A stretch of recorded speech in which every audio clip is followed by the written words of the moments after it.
역수 MBC 개표 방송 선택 2024 계속 이어갑니다. 저희 MBC는 총선의 민심 변화를 추적하기 위해서 지난해 12월부터 5차례에 걸쳐 고정 패널을 대상으로 여론의 추이를 추적하는 패널 조사를 실시했습니다.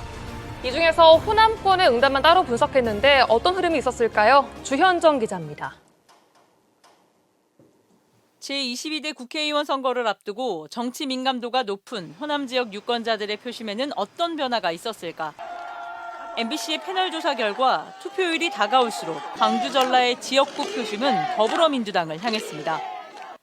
1차 조사 당시 지역구 국회의원을 어느 정당에 투표하겠느냐 물었더니 민주당이라고 답한 비율은 62%, 가장 최근 조사에서는 76%까지 올랐습니다. 21%였던 없음, 모름, 무응답은 6%로 줄었고 국민의힘과 정의당 등은 한 자릿수에 머물렀습니다. 민주당으로의 결집은 뚜렷해진 반면 이준석, 이낙연 대표 등이 이끄는 신당 창당 바람이 광주 전라 유권자에게 미친 영향은 미미했다는 분석입니다. 반면 지역의 비례정당 표심은 크게 출렁이고 있습니다. 민주당 주도의 비례정당을 지지하겠다는 비율은 크게 떨어졌는데 그 기점에 조국혁신당의 창당이 있습니다. 반면에 조국혁신당의 지지도는 가파르게 상승하고 있습니다. 지역구 투표와 비례대표를 어떻게 투표하겠느냐에 대해서도 물었습니다. 조사 초반 지역구와 비례 모두 민주당을 계속 지지하겠다는 응답은 이후 꾸준히 줄어들었고 대신 지역구 후보와 비례대표 후보를 서로 다른 정당으로 선택하겠다는 이른바 분할 투표 성향은 30%에서 48%로 증가했습니다. 지역구는 민주당, 비례정당은 조국혁신당을 선택하는 이른바 지민비조 현상이 두드러졌다는 해석이 가능한 대목입니다. 이와 같은 현상은 다른 지역보다 호남 지역에서 유독 두드러지고 있는데 이 표심이 다른 지역에 사는 호남 향후들의 표심까지 이어질지가 관심입니다. 거대 양당은 적대적 공존관계거든요. 그런데 여기는 협력적 경쟁관계예요. 협력적 경쟁관계를 가장 좋아하는 겁니다. 유권자들은. 호남 지역 표심이 실제 어떤 결과로 이어질지가 이번 총선 또 하나의 관전 포인트입니다. MBC 뉴스 주현정입니다. 네, 전남 지역 투표율이 세종과 서울에 이어서 전국에서 세 번째로 높은 수치를 기록했습니다. 네, 한국정치평론가협회 배종호 회장과 이야기 계속 이어가 보겠습니다. 자, 출구조사 결과 야권의 압승이 예상되고 있습니다. 총평 다시 한번 부탁드릴까요? 네, 정권 심판론이 생각보다 너무 강력하게 출구조사를 통해서 나타났다. 이렇게 한마디로 정리할 수가 있겠습니다. 이렇게 정권 심판론의 기조가 강하게 나타난 것은 윤석열 대통령이 국정 운영을 너무 잘못했다라고 국민들이 판단한 것으로 분석이 되고요. 지금 이제 출구조사를 보면은 MBC, KBS, JTBC 세 개의 레인지를 좀 정리해 보면은 민주당 같은 경우 176석에서 188석까지 최대 그렇게 확보할 거로 예상이 되고 있고요. 평균은 이제 182석입니다. 그리고 국민의힘 같은 경우는 85석에서 111석. 평균 96석이거든요. 그러면 이런 수치가 말하는 것이 지난번 21대 총선에서 민주당이 압승을 했습니다. 180석. 그래서 최종 결과는 나와봐야 되겠지만 지난번 총선 180석보다 더 높은 그런 의석을 민주당이 가져갈 가능성이 높다. 이렇게 분석이 되고 있고 국민의힘 같은 경우는 지난번 총선에서 103석을 가져갔거든요. 그런데 이번에는 지금 평균 96석이 전망이 되니까 그것보다 더 부족한 그런 의석을 확보할 수밖에 없을 정도로 참패가 나온 것이다. 그리고 이제 만약에 지금 이제 최대 188석까지 민주당이 가능하거든요. 여기에 지금 이제 조국 신당 같은 경우에 12석 플러스 알파, 그러니까 15석까지 얻을 것으로 지금 전망이 되고 있는데 그렇다면은 범야권에서 200석 이상을 얻을 가능성이 있거든요. 200석 이상을 얻게 되면 무슨 일이 벌어지느냐? 개헌도 가능하고요. 대통령에 대한 탄핵도 가능하고요. 대통령이 거부권 행사한 법안에 대해서 다시 재의결할 수 있는 강력한 그런 힘을 야권이 갖게 되는 것입니다. 예. 네, 전남 지역 상황 살펴보겠습니다. 국민의힘 같은 경우에는 몇 해 전부터 전남 지역에 공을 많이 들여왔습니다. 이번 총선에서도 전남 지역 모든 지역구에 후보를 냈거든요. 근데 민심의 반응은 싸늘한 것 같아요. 제가 볼 때는 문의만 있었지 실제적으로 광주 전남 호남 지역에 대한 배려가 부족하지 않았나. 그래서 크게 정리하면은 호남 지역에 대해서 국민의힘 여권이 관심도 없었고 메시지도 없었고 정책도 없었던 그런 총선이 아니었나 네. 이렇게 분석이 됩니다. 구체적으로 얘기하면 이제 김종인 비대위원장 같은 경우는 서진 정책을 강력하게 내세웠지 않습니까? 예. 그래서 5.18 국립묘지 와서 무릎 꿇고 참배도 하고 그리고 또 윤석열 대통령이 대통령 되기 전에는 공약을 넣어 걸어가지고 헌법 전문에 5.18 정신을 수록하겠다 했는데 이걸 완전 공수표로 남발해 버렸거든요. 그리고 이제 부산대 병원에 가서는 뭐 720억입니까? 7천억을 투입해서 건물을 신축해 주겠다라는 얘기를 했지만은 실제로 국민의힘 같은 경우 이번에 비례대표 배분할 때 호남 지역을 홀대해 가지고 그랬죠. 이런 부분에 대해서 다시 뭐 수정하는 그런 논란이 있었고 전체적으로 윤석열 정권이 이 장관을 기용할 때라든지 인물을 기용할 때 호남 지역에 대해서 완전 홀대했기 때문에 네. 이런 부분이 아주 심판으로 이어진 것이 아닌가 이렇게 생각이 됩니다. 네. 네.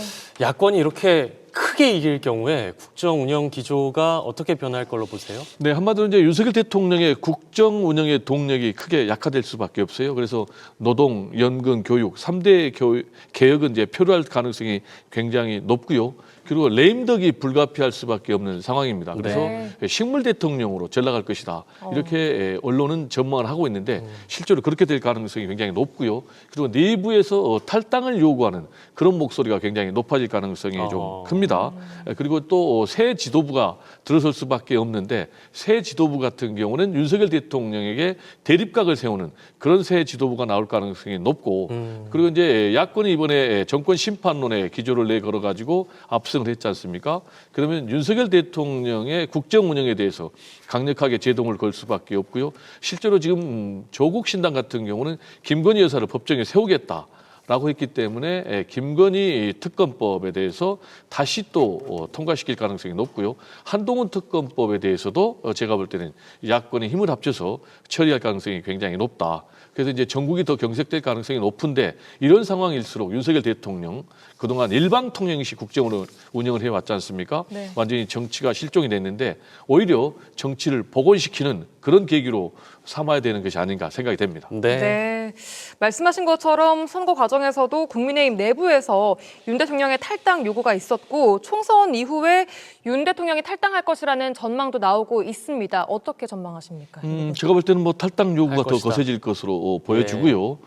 왜냐하면은 누군가 희생양을 삼아야 되거든요. 마땅한 책임을 물어야 된다라는 그런 목소리가 굉장히 높아질 거예요. 그리고 이제 초선 의원 같은 경우는 지금 1년 될 때가 가장 용감하니까 지금 이미 총선 기간 중에 윤석열 대통령에 대한 탈당 요구 목소리가 나왔지 않습니까? 그래서 더 거세질 것으로 보여지고요. 그리고 새 지도부가 들어서면 제가 볼 때는 새 지도부는 윤석열 대통령에 대해서 대립각을 세우는 그런 새 지도부가 나올 거니까 탈당을 요구할 가능성이 굉장히 높고요. 실제로 역대 대통령 보면은 YS, DJ, 이명박 다 이렇게 총선에 참패하고는 탈당을 요구받아서 탈당을 했거든요. 그래서 윤석열 대통령도 탈당할 가능성이 굉장히 높지 않나 이렇게 네. 전망이 됩니다. 알겠습니다. 자, 이낙연 전 민주당 대표의 새로운 미래 얘기도 해봐야 할 것 같은데요. 지금 현재 광주에 출마를 했는데 낙선이 예상됩니다. 뭐 낙선이 확실시 되고 있죠. 예. 지금 뭐 중간 지금 개표 결과를 보면은 민영배 후보에 대해서 70대 20 정도로 나오니까요. 예. 제가 볼 때는 뭐 반절될 가능성은 굉장히 없고 그리고 또 지금 이낙연 신당 같은 경우도 지금 김종민 후보 한 명 외에는 뭐 전멸할 것으로 그렇게 전망이 되거든요. 예, 원인이 어디에 있다고 보세요? 뭐 제가 볼 때는 일단 정치적인 오판이 큰 원인이죠. 이낙연 후보 같은 경우는 결국 이재명 대표를 도와서 민주당의 승리를 견인하고 그 공헌을 인정받아서 미래를 도모해야 되는데 본인의 어떤 대의보다는 개인의 이익 또 개인의 감정에 집착하다 보니까 잘못된 선택을 했고 앞으로 제가 볼 때는 자연스럽게 정치적인 퇴출 상황으로 내일 몰리지 않을까. 그리고 이제 민주당이 압승한 이런 상황이기 때문에 반전의 계기도 쉽게 마련되기는 어려울 것으로 그렇게 전망이 됩니다. 네, 이번에는 개혁신당 이야기를 해보겠습니다. 개혁신당의 경우에는 호남의 제2당이 되겠다 이런 포부를 밝혀왔는데 선거 과정에서 큰 주목을 받지 못했습니다. 앞으로의 행보는 어떻게 보시나요? 일단 개혁신당 같은 경우는 이준석 후보가 상당히 지금 마지막에 따라 붙은 건 사실인데 승부를 좀 뒤엎기는 어려울 것으로 보여지고요. 그래요. 그러면 낙선 가능성이 굉장히 높고요. 그리고 뭐 여론조사를 보면은 3% 이상 정도 나오니까 한 2석 정도는 얻을 가능성이 있는데 조국 신당이 강력하게 지지를 빨아들이면은 3% 미만이 될 가능성이 있거든요. 그렇게 되면은 제로 의석이 될 수도 있고 네. 설사 뭐 한 2석을 얻는다 해도 결국 정치적 소멸의 길로 가게 될 것이다. 이렇게 보여지고요. 그럼 왜 이렇게 실패를 했느냐? 이준석 신당은 첫째는 정체성이 좀 모호했다. 정체성이 모호하다. 본인은 이제 사실은 개혁 보수의 그런 정체성인데 이낙연 대표 세력과 합치면서 과연 이게 의미하는 바가 뭐냐라는 그런 모호성. 그리고 두 번째로는 비전과 정책을 제시하는 데 실패했고, 그리고 세 번째로는 이준석의 지역구 선택이 잘못됐다. 본인은 당선을 위해서 젊은이들이 있는 화성을을 선택을 했는데, 제가 볼 때는 개혁 보수, 대한 보수의 명분을 지기 위해서는 대구로 갔어야 된다. 그래야 떨어졌어도 미래를 도모할 수 있는데, 이번에 이런 잘못된 선택들이 결국은 실패로 이어지고 있는 것이 아닌가 분석이 됩니다. 네, 녹색 정의당 얘기도 좀 해봐야 될 것 같은데요. 사실 전남에서는 민주당에 이어서 제2당의 위치를 갖고 있었단 말이죠. 그렇습니다. 근데 계속 지난 지방선거에서도 성적이 안 좋았고 입지가 줄어드는 모양새입니다. 원인이 어디 있다고 보세요? 네, 첫 번째는 역시 정체성 상실입니다. 지금 우리가 정의당 하면은 사회적 약자 그리고 노동자들의 목소리를 대변하는 그런 정당이었는데 젠더 정당으로 이 당의 정체성을 바꾸면서 네. 정체성이 뭐냐라는 그런 문제에 봉착하게 됐고요. 네. 두 번째로는 이제 야권 분열에 앞장섰다. 특히 이제 지난 대선 때 이재명 대표가 0.73% 포인트로 졌는데 심상정 후보가 나오지 않았다면 정권을 넘겨주지 않았을 거예요. 그래서 이 부분에 대해서 특히 민주 진보 진영의 텃밭이라고 할 수 있는 호남에서 굉장히 강한 불만이 있거든요. 이게 이제 두 번째 위기고. 세 번째로는 내부 분열이 굉장히 심각했습니다. 네. 그러다 보니까 지금 이제 진보 정당의 자리를 진보당에 넘겨준 그런 결과가 나오고 있는 것이 아닌가 분석이 됩니다. 네. 알겠습니다. 지금까지 한국정치평론가협회 배종호 회장과 함께 총선 분석해봤습니다. 오늘 말씀 고맙습니다. 고맙습니다. 감사합니다. 자, 최근 중앙선거관리위원회가 언론 보도 빅데이터를 분석해서 지역별 주요 이슈를 발표했습니다. 네, 언론 보도가 지역 민심을 반영하는 만큼 후보 공약에도 반영됐는지 잘 봐야 할 텐데요. 전남, 광주 지역의 주요 이슈를 김초롱 기자가 정리했습니다. 중앙선거관리위원회의 언론기사 빅데이터 분석 보고서입니다. 지난 2020년 5월부터 지난해 11월까지 약 4년간 광주를 다룬 기사 약 15만 건, 전남도를 다룬 기사 약 2만 5천 건을 분석했습니다. 이를 통해 지역의 주요 이슈와 대중의 관심사를 알 수 있고 이런 내용이 후보 공약에 반영됐는지 따져보며 정책 선거에 한 걸음 더 나아갈 수 있습니다. 먼저 광주와 전남 지역의 공통 주요 이슈를 보겠습니다. 바로 광주 군공항 이전 사업입니다. 관련 키워드는 광주의 경우 군공항 이전, 광주 군공항 등 모두 15,000여 건, 전남은 광주 군공항 이전, 광주 민간공항 이전 등 모두 1,400여 건입니다. 관련 지역인 무안에서도 군공항이 주요 이슈인데요. 총선 후보자들은 공항 이전 반대와 찬성, 유보까지 각기 다른 공약을 내놨습니다. 이번엔 광주광역시 단위로 보겠습니다. 제21대 총선의 주요 이슈이던 청년 일자리가 사라지고 광주형 일자리가 새롭게 등장했습니다. 광주시가 노사 상생을 도우면서 일자리를 만드는 정책인데요. 광주형 일자리, 광주 글로벌 모터스, 빅그린 산당 등 관련 키워드는 10,000건에 달합니다. 청년들을 지역에 정착시킬 실현 가능성 있는 일자리 공약이 필요하겠습니다. 다음으로 전남 단위입니다. 하나의 주제로 묶었을 때 날씨와 자연재해가 가장 많이 다뤄졌습니다. 곡성과 구례 등 많은 지역에서 폭우로 인한 산사태와 침수 피해 등이 언급됐고 완도는 가뭄으로 인한 재난급수, 순천은 산불, 해남은 지진 등입니다. 자연재난은 농축어업 등 지역민의 생계와 또 안전에도 직접적인 영향을 끼치는데요. 이에 대한 공약은 거의 찾아볼 수 없었습니다. 마지막으로 전남 시군단입니다. 순천의 주요 이슈는 지난해 1,000만 명에 가까운 관람객이 방문한 순천만 국제정원 발랑입니다. 이 성과가 지역민 삶의 질 향상까지 이어지도록 하는 정책이 필요합니다.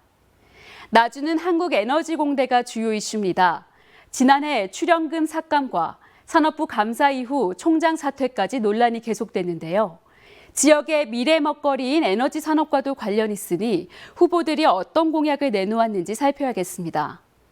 영광은 원자력 안전위원회 등 원자력 이슈 비율이 높습니다. 일부 후보는 원전 폐쇄, 일부 후보는 안전한 활용을 주장하고 있습니다.